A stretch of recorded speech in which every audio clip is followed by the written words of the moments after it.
राज्य मंत्रिमंडळ बैठक होते। आज दुपारी 12 वाजता बैठक होते। गेल्या आठवड्यात कॅबिनेट बैठकीला उपमुख्यमंत्री एकनाथ शिंदे हे उपस्थित नव्हते। काल मुख्यमंत्र्यांनी बोलवलेल्या बैठकीलाही शिंदे हजर नव्हते आणि त्यामुळे कॅबिनेट बैठकीत शिंदे येतात का याकडे लक्ष लागून राहिलंय। पालकमंत्री पदावरून एकनाथ शिंदेंची नाराजी असल्याची चर्चा आहे। त्यामुळे महायुती सरकारची आजची मंत्रिमंडळ बैठक तरी सर्वांच्या उपस्थितीत होणार का हे पाहणं महत्त्वाचं ठरणार आहे। दरम्यान राज्यात पुण्यात जीबीएस आजार इतरत्र पसरतोय, यावर देखील चर्चा होणार आहे। तसंच इतर काही महत्त्वाच्या विषयांवर देखील चर्चा अपेक्षित आहे। यावर अधिक माहिती देत आहेत आपल्यासोबत आपले प्रतिनिधी सागर कुलकर्णी आहेत। सागर, आज राज्य मंत्रिमंडळाची बैठक पार पडते, अतिशय महत्त्वाची ही बैठक आहे।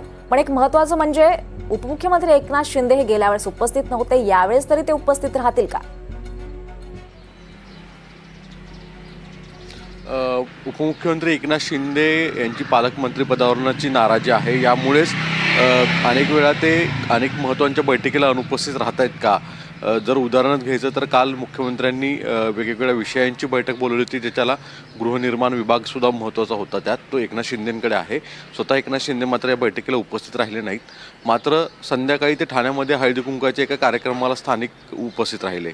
मग प्रश्न उपस्थित राहतो की प्रशासकीय महत्त्वाची बैठक राज्याच्या मुख्यमंत्र्यांनी बोलवलेली महत्त्वाची नव्हती का? शिंदे त्याला अनुपस्थित का राहिले?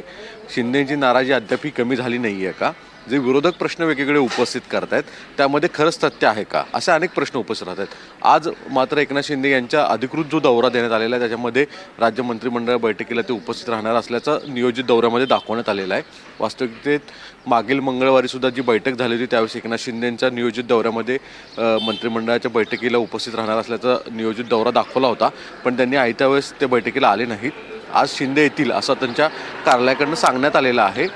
दुसरीकडे पुण्यातल्या जो जीबीएसचं रुग्ण वाढत आहेत, महाराष्ट्रामध्ये इतर ठिकाणी सुद्धा त्याचा प्रादुर्भाव वाढतोय का, आणि त्या अनुषंगाने जे टास्क फोर्स केलेला आहे त्याचे रिपोर्टसुद्धा सादर केले जातील असं म्हटलं जातं। त्या अनुषंगाने काही महत्त्वाचे निर्णय आजच्या कॅबिनेटच्या बैठकीत होतील असं अपेक्षित आहे। नक्कीच, धन्यवाद सागर या सगळ्या सविस्तर माहितीसाठी।